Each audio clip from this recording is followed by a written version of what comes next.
Hello mga Mars! Welcome back to my channel, Karin Scoop Station here.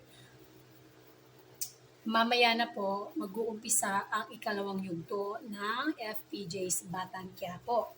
At mga Mars, katapat nito sa kabilang channel sa GMA7 ang Maging Sino Ka Man na pinagbibidahan ni David Licauco at ni Barbie Forteza. Sa hindi alam ang Maging Sino Ka Man, ito ay ah, movie dati ni na Sharon Cuneta and Robin Padilla na blockbuster ito mga Mars. Na ngayon ay i-remake nga nila Barbie at ni David or Barda ang Maging Sino Ka Man. Tapos mga Mars, bali 8 weeks lang daw itong Maging Sino Ka Man na may 40 episodes lang ang itatakbo nito. Kaya sabi, sana wag daw palampasin ang Maging Sino Ka Man at magtatapat nga ang FPJ's Batang Quiapo at Maging Sino Ka Man mamayang gabi po yan. At ang exciting pa nito mga Mars, director ng Maging Sino Ka Man na si Enzo Williams ay naging director ni Coco Martin sa Ang Probinsyano noon mga Mars. Kalain mo ngayon na magtatapat sila sa prime time, bida.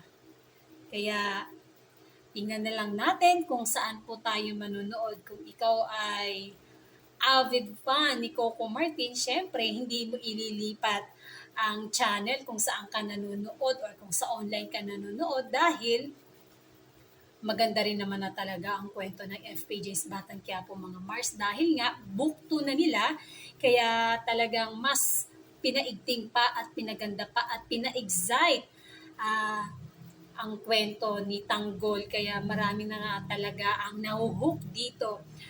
Siguro dito sa Maging Sino Ka Man, maganda rin siya panoorin kasi nga 8 weeks lang natatakbuhin nito.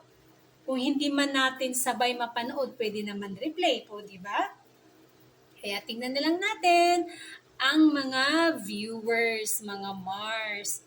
Ang ganda. Ayan po ang photo nila ni Barbie at ni David Licauco. Ngayon mga Mars, may kumalat naman na behind the scene kay David or ni McCoy de Leon or David na yung kumalat na video mga Mars na behind the scene kuno ay nakahiga si McCoy de Leon sa isang kabaong na ang sabi ay mamamatay na nga ng tuluyan ang karakter ni McCoy de Leon sa FPJ's Batang Quiapo. Diba?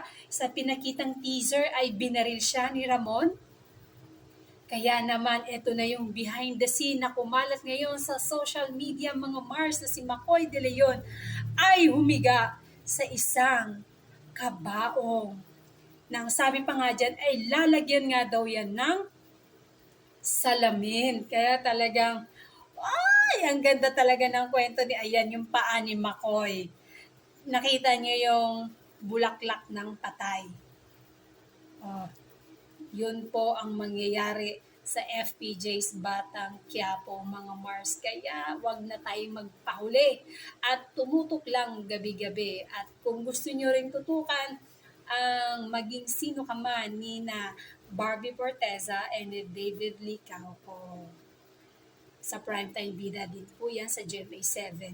Dati nang nagkasama si David at si Barbie sa Ibarra noon na naging maganda rin at ang ganda rin ng palabas na yon na pinagbibidahan niya ni Dennis Trillo at nandun nga si David and Barbie.